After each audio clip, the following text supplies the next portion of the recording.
Hi everyone, my name is Jamie Keller. Welcome to the module, Motivating Patients to Promote Adherence. By the end of this module, you will be able to 1. Recognize common communication pitfalls that are ineffective during clinical encounters. 2. Identify motivational communication skills and phrasing for effective interactions with patients. And 3. Apply the spirit of motivational interviewing in your approach to clinical encounters. Let's start by reviewing a scenario of an interaction between a pharmacist and a patient when the patient has not been adherent with their medication regimen. As you watch the video, reflect on whether you feel the pharmacist's approach was effective. What do you like or dislike about it? So as I was saying, it looks like you haven't had your insulin refilled for 4 months. Have you been using it? Yes, I have been using it, but it hurts so much when I inject it, I just haven't been able to use it every day. I think I was supposed to use it every day, but I only use it every 2 or 3 days, maybe. It's really important for you to use your insulin exactly as prescribed. Do you know how dangerous it is for you to let your sugars run high? How high have your sugars been recently? Well, anytime that I test them, if it is about 14, I use the insulin. So usually I don't let it get any higher than that. 14's too high. Don't you know the dangers associated with letting it run that high? No. Well, they can be very serious. Things like blindness, very bad infections, especially in the feet. You may even require an amputation in the future. You don't want that, do you? Definitely not. I certainly don't want that for you. It's very important for you to use your insulins exactly as prescribed. I know it hurts, but do it for me. You should want to do it for yourself. Motivational interviewing, or MI, is described as a way of being with people. More recently, MI has been defined as a collaborative, person-centered way of guiding to elicit and strengthen motivation. MI was initially developed for working with patients with addictions, but is now used by many health professions during brief interventions with patients with a broad range of diseases. For pharmacists who spend only a few minutes interacting with each of their patients, it may be daunting to think of the need to complete an interview. And so the idea of using a motivational approach is preferred, adapting the principles, spirit, and skills of MI.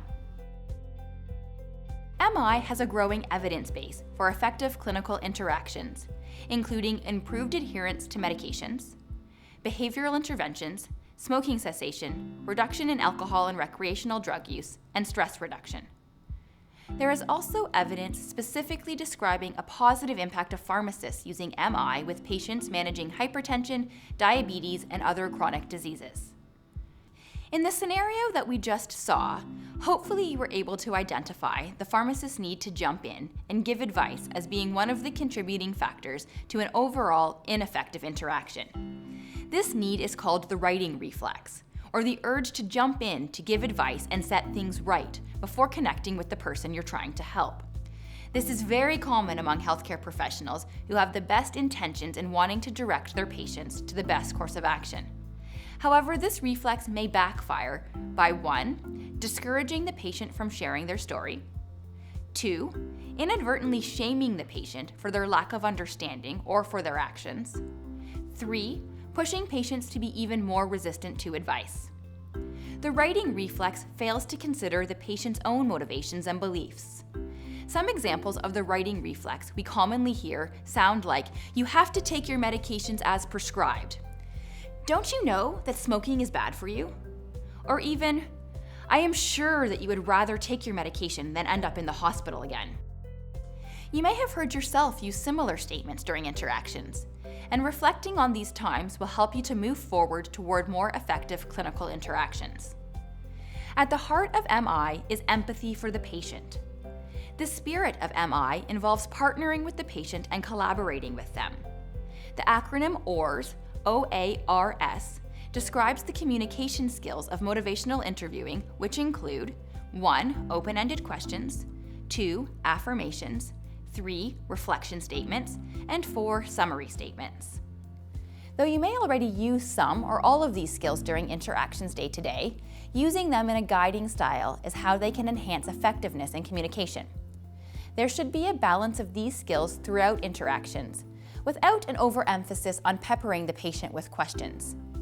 Demonstrating that we are listening to patients through the use of reflections can also be an effective way to gather information from the patients that we need to complete our assessments. Open questions allow for open-ended answers and should be an invitation for patients to tell their story. In a guiding style, they can help us to focus a conversation and guide it in new directions. At times, it is necessary and helpful to ask close-ended questions, and it is not suggested that these be avoided altogether. There is only a preference for open-ended when possible. For example, aim to ask more open than closed questions, to open up the patient instead of shutting them down. The agenda of the pharmacist should not override the interaction. Open questions may begin with words such as describe, how, tell me, or what. Starting a sentence with why may also be classified as open-ended.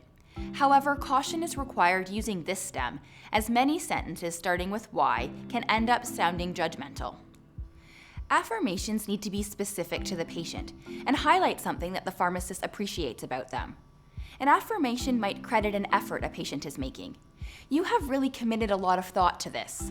Or, you came in today to talk about your health. They might instead acknowledge success. You quit smoking 10 years ago. Or, you are really being honest about how you're taking your medications. Although affirmations, when used appropriately, should increase positive energy and mood during an interaction, they are not praising or cheerleading statements, nor should they be condescending. Starting a statement with I should be avoided, as in, I think you're doing great. Some pharmacists may be uncomfortable with making affirmation statements around behaviors they don't endorse. However, these statements are not the same as agreeing or approving to what the patient is doing. Instead, they should help to build the relationship with the patient by affirming something the pharmacist authentically appreciates. Reflections demonstrate to the patient that you are listening and have heard them. They increase the possibility of being seen as empathetic, and like affirmations, work towards establishment of a good relationship. Reflections require the pharmacist as the listener to select a part of a patient's statement that can be more deeply explored, and then form a hypothesis about what the patient means. There are different levels of reflection, ranging from simple to complex. Simple reflections repeat the patient's statement or paraphrase it to show understanding, usually in a more concise way. More complex reflections form a hypothesis about the underlying feelings and meanings in a patient's statement.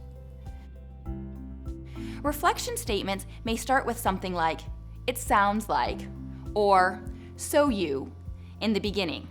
However, this phrasing can be dropped with more confidence over time. If the hypothesis is wrong, and the patient doesn't feel that the pharmacist has understood them, this is not a crisis point. This is just an opportunity for the pharmacist to ask the patient to clarify or tell them more. The patient will credit the pharmacist for making the effort to better understand. Summary statements sound like they should only be used at the end of an interaction, but actually can be used early and throughout. The purpose of summarizing is to link together and reinforce material that has already been discussed. They can help to collect information and see if there's anything left out or link information together. For example, such as pros and cons. On the one hand, you feel this, but on the other hand, you're thinking this. They can also help to transition from one focus to another. For example, if the conversation has gone off track. To ensure effective clinical interactions, remember to resist the writing reflex, work to understand your patient's own motivations, listen to them, and empower them. Start by embracing the MI spirit during all of your interactions and identifying ambivalence from patients. Use the communication skills of MI as tools to help you guide the interaction towards partnering with the patient for positive change. Finally, let's look at that same scenario that we saw previously. This time, the pharmacist tries to incorporate a motivational approach. See if you're able to identify some of the OARS MI communication skills during the video. It's great that you have a few minutes to talk about your medications today. Tell me more about how you use your insulin. Usually at night I check my blood sugar, and if it's pretty high, like 15 or above, I will give myself my insulin. So usually I end up using it about 3 or 4 times each week. So you're testing quite frequently, at least once a day.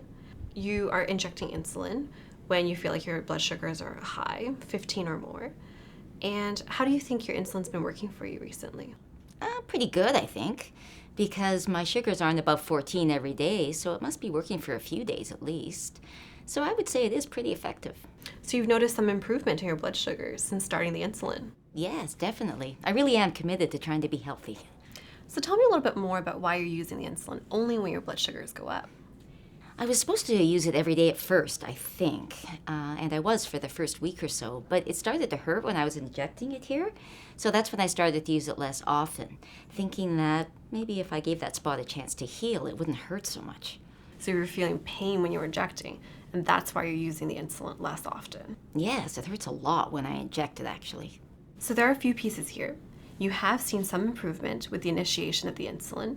Your blood sugars are a little lower on some days, but really you're still limited by the pain that you're feeling when you're injecting.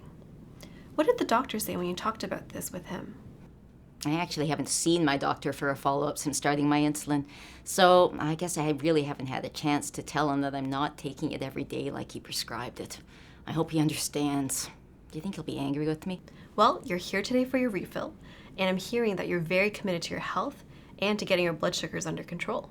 Yes, I am.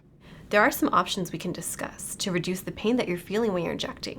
We can review your technique and also site rotation. Okay, that would really be helpful. I also have some suggestions as to how to keep your blood sugars under control best. We can talk about your targets and to see if they're in line with the guidelines.